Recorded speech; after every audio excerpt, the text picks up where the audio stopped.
जब घर में एक बेटी आई तो सबसे ज्यादा खुशी एक पिता को हुई। जब घर में एक बेटी आई तो सबसे ज्यादा खुशी एक पिता को हुई। उसने उसे उठाया और अपने गले से लगाया। उस बेटी को देखकर उसने अपने दिल में अनेक सपनों को सजाया।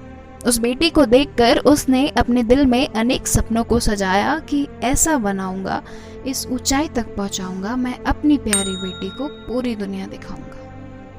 एक पिता ने अपनी एक दिन की बेटी को देखकर ये सपने देखने शुरू ही किए थे। एक पिता ने अपनी एक दिन की बेटी को देखकर ये सपने देखने शुरू ही किए थे कि अचानक उसने अपनी नजरों को टीवी की ओर घुमाया। अचानक उसने अपनी नजरों को टीवी की ओर घुमाया और उसमें एक ब्रेकिंग न्यूज आता पाया। कह रहे थे कि फिर 4 दरिंदों ने मिलकर एक मासूम को अपना शिकार बनाया। कह रहे थे कि फिर 4 दरिंदों ने मिलकर एक मासूम को अपना शिकार बनाया और उस मासूम का पिता कुछ भी ना कर पाया। और उस मासूम का पिता कुछ भी ना कर पाया।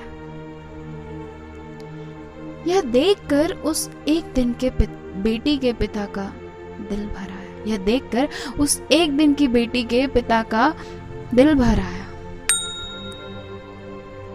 और जो सपने उसने देखने शुरू ही किए थे, मानो उन सब पर पड़ गया एक काला साया। जो सपने उसने देखने शुरू ही किए थे, मानो उन सब पर पड़ गया एक काला साया। उसके सपनों के बीच मानो एक दरार सा आया। उसके सपनों के बीच मानो एक दरार सा आया। उसने सोचा कि अगर मैं भी इस दुनिया की बुरी नजरों से अपनी बेटी को बचा ना पाया, उसने सोचा कि अगर मैं भी इस दुनिया की बुरी नजरों से अपनी बेटी को बचा ना पाया तो आखिर मैं कैसा पिता कहलाया। मैं कैसा पिता कहलाया। मैं कैसा पिता